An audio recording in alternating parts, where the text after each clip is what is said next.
Domlik, it's your boy Ink. We have another part of loli masterpiece of Berserk. Now, this is the final part before we skip a large chunk, but I'm going to talk about this later.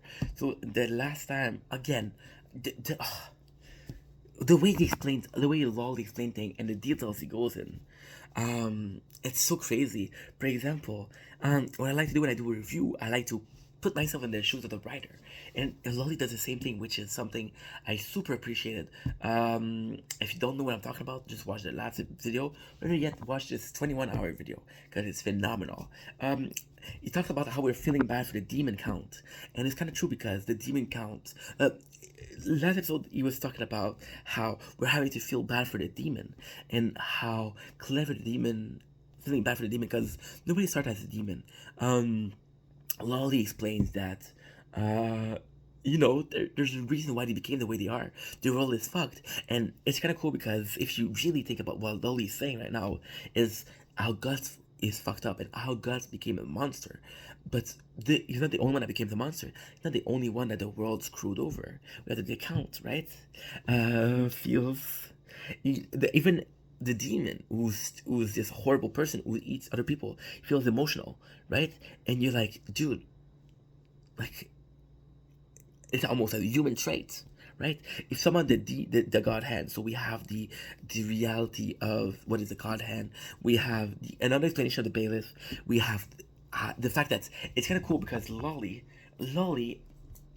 all in all, he's a viewer, right? So he didn't even name the God hand except for one, Griffith.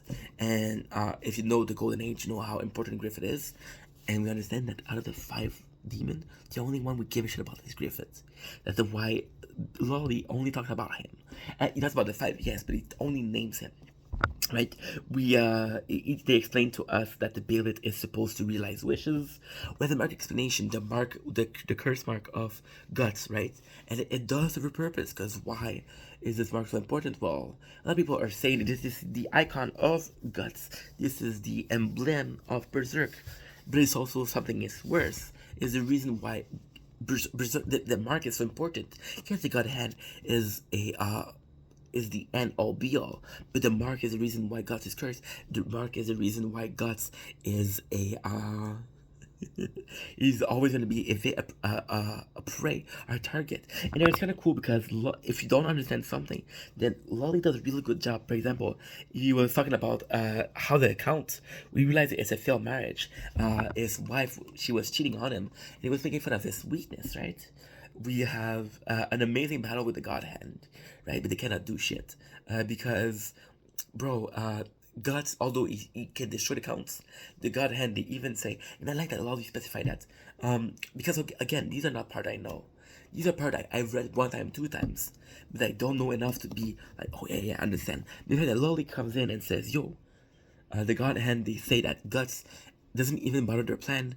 It's kind of cool because you're like, holy shit, Guts is like this powerful being, but no, in the grand scheme of things, he's nothing, right? Someone, okay, they're talking about the God Hand, how we summon hell because we don't really know their power. We know that they're the final boss. We don't know their power, and they summon hell, right? So that's the amount of their power. This is just a small instance where they summon the power. The count, he has a choice between because when you summon the God Hand, you have to make a sacrifice. So the count first sacrifices his wife to become a demon and to gain the power. Then he wants to sacrifice Guts, but Guts is not somebody he cares for. He has to be caring for somebody to feel the way Lolly says it is perfect. You have to make a hole in your heart to let darkness in. Guts doesn't matter to the count, so there's no place in his heart, right? Tell the girl. Then he kills the count, right? And the God hand is like, yo, you someone else have this fake sacrifice. The only one that's here is your daughter, and we know that the count love his daughter more than anything, and that's why he's human, right? And the count, he has a choice between sacrificing himself and the daughter, and it's kind of cool because you expect a demon to choose his daughter, not to give a shit, but he chooses himself. So it is a perfect way of saying, and like Lolly says, the count actually here is a good guy, and Gus is a bad guy. The girl, she's crying, and she says, oh, it should have been me, should have been me. And then Guts tells her, if you want to die so badly, die. And it's a case of Guts doing all often. We remember the guy, like Lolly said, Lolly was talking about the people in in the carriage, and how it was important to them to survive, and when the dies, the girl's like, I want to die. And again, God's like, I don't care, if you're too weak to live, you should die, right? And then she tried to jump in a cliff. God stopped her because he feel bad about it, right? And she tells him, "Oh, I'm gonna have vengeance on you. I'm gonna try to kill you," and she'll never kill God because God can kill demon. What can a human do? But you see, God's crying, and that means everything because God's crying is a proof that it's affecting him. God's from for the beginning of the story is this fucking asshole. He is this big asshole, but he's crying because he cares and because it affects him. He's playing a part of an asshole. The difference between acting like an asshole and being an asshole. God is acting like an asshole. He has this emotion, right? And it was beautiful. It does prove that it proved that all in all, Guts is not a bad person.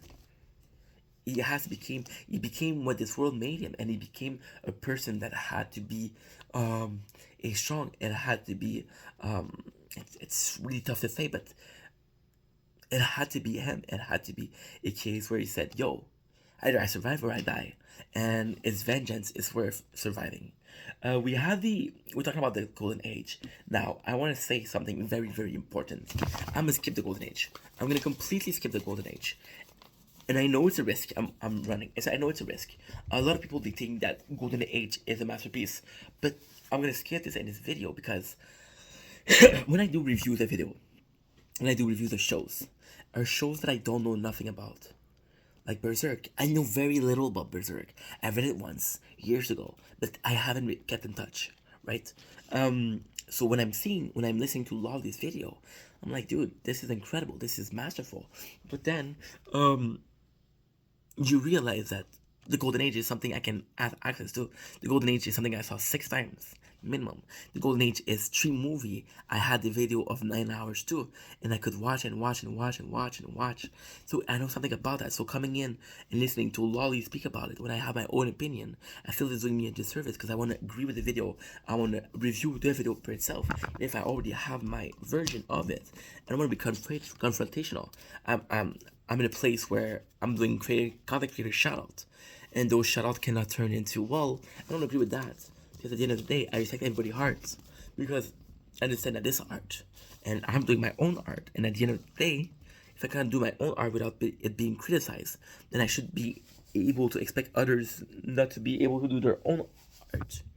That doesn't make a lot of sense, but all in all, I know the golden age. I'm gonna do my own review. I'm gonna watch the movies, and although I'm gonna listen to it the way Lolly talks about it, because out of respect, I'm gonna talk about it.